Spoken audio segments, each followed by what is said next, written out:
We're following breaking news out of Post Falls, Idaho. Kootenai County Fire Chief and the Coeur d'Alene Fire Chief are holding a press conference following the deadly shooting of 2 firefighters yesterday. Let's listen in. We are operating as one incident. This is, although 2 departments, we are working hand in hand through this, and I could not appreciate that more. And with that, I'm going to turn it over to Chief Greif.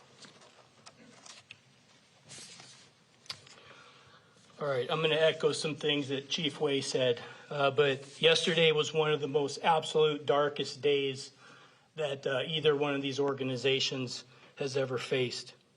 As the community has already seen, this unimaginable act of violence took place at a wildland fire incident on Canfield Mountain. At this time, we're not able to discuss certain details as this remains an active investigation. So we'll do our best for the questions and answers following this press conference. Out of respect for our fallen brothers and their families, again, I'm going to ask that we limit comments to confirm facts at this time. This afternoon, we're here to share the names of our brothers that lost their lives and the one that's been critically injured yesterday. From the Coeur d'Alene Fire Department, Battalion Chief John Morrison sustained fatal gunshot wounds yesterday and died in the line of duty. John Morrison began his career with the Coeur d'Alene Fire Department back in 1996. He's the Battalion Chief of Blue Shift, and he's held the ranks of firefighter, engineer, captain, Battalion Chief, and he's also a longtime paramedic for our department. He has served the city of Coeur d'Alene in this community for over 28 and a half years. Also injured in yesterday's incident was engineer Dave Tysdal, who sustained gunshot wounds as well, and he is currently in critical condition at Kootenai Health. Dave is surrounded by his family, and he's had 2 successful surgeries as of noon today.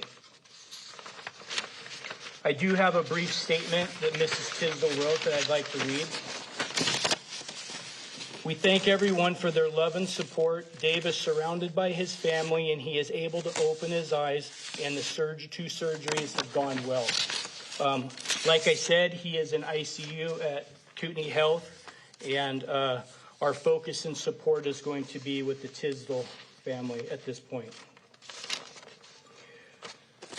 As Chief Way stated, we would ask that the media please respect the privacy of the families and direct your inquiries through the fire departments if possible. Our focus today and in the coming days will be providing support to the Tysdal family as well as both families that lost loved ones yesterday. At the same time, both of our departments are going to be focusing and providing mental health resources for our personnel and families that are going to be greatly impacted by this tragic event for months and years to come. As Chris Way said, we're grateful to law enforcement partners for their swift response and their continued efforts for their investigation.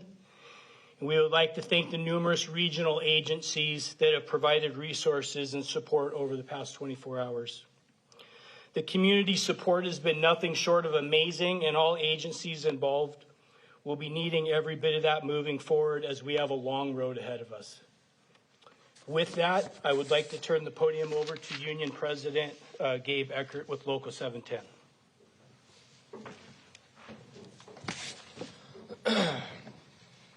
Yesterday was a terrible day.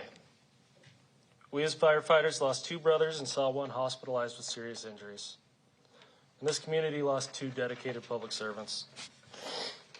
The outpourings of support from this community has been incredible, and the amount of food, cards, offers for help, everything is truly appreciated. For those who want to donate, you can donate with either the Red and Blue Foundation, the Jeff Welch Memorial Foundation, and there are also accounts set up for all 3 families and then the 3 families individually that can be accessed through any First Interstate Bank. These will all be linked to on our social medias in the following hours. In the meantime, we'd ask that you allow the families the peace that they deserve so that they can mourn their losses. And These men were dedicated firefighters. They were dedicated to their community. Speaking to Tysdal, speaking to Morrison, these guys were hard workers. They loved their families. I just want to share a little story. 2 weeks ago, my last memory with John, I had the opportunity to work with him as he worked back on my shift as a battalion chief. We had kind of a rare moment with a lull at the station, and we went out onto the back patio and we smoked cigars and we talked with each other, and we talked about being better fathers. We talked about being better leaders. We talked about being better firefighters. And I just want to say I am so incredibly grateful that that gets to be my last memory with him. So if there's anything you guys take away from this, I want you to know these were dedicated men, and they were dedicated to this community. Thank you very much.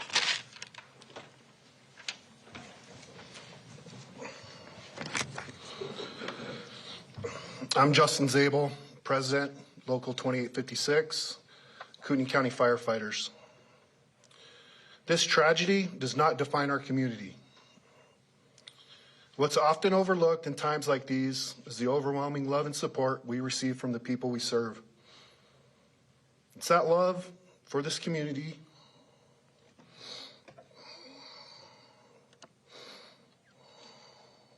that inspired Brother Morrison and Brother Harwood to answer the call in service to their families, their union brothers and sisters, and the place they called home. They made the ultimate sacrifice in that service.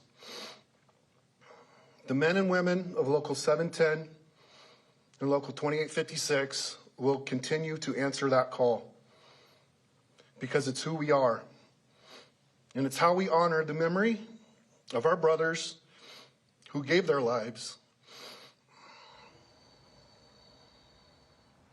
doing the job they loved in service to others. Thank you. If you are just tuning in, you're listening to a press conference happening right now in eastern Washington. You just heard from the leaders of firefighters unions and the fire chiefs for Coeur d'Alene and Kootenai County Fire discussing the victims of the deadly ambush shooting in Coeur d'Alene yesterday. 2 firefighters were killed. A third was shot and survived and remains in critical condition this afternoon after undergoing 2 surgeries. Earlier this afternoon, we heard from the Kootenai County Sheriff, who said the shooter, identified as Wes Rowley, killed himself after shooting the firefighters. Authorities say they found a flint at the scene, which is what Rowley used to start the fire. They acknowledged 5 previous run-ins with Rowley, but they say he has no criminal record. They say it appeared he was living in his vehicle. The family of Rowley released a statement. They say in part, there are no words that can suffice for this tragedy and the infinite losses suffered by those affected by this shooting. We do not understand why this happened or how this came about. Our hearts and spirits are broken for the lost and hurting and for our own loss as well.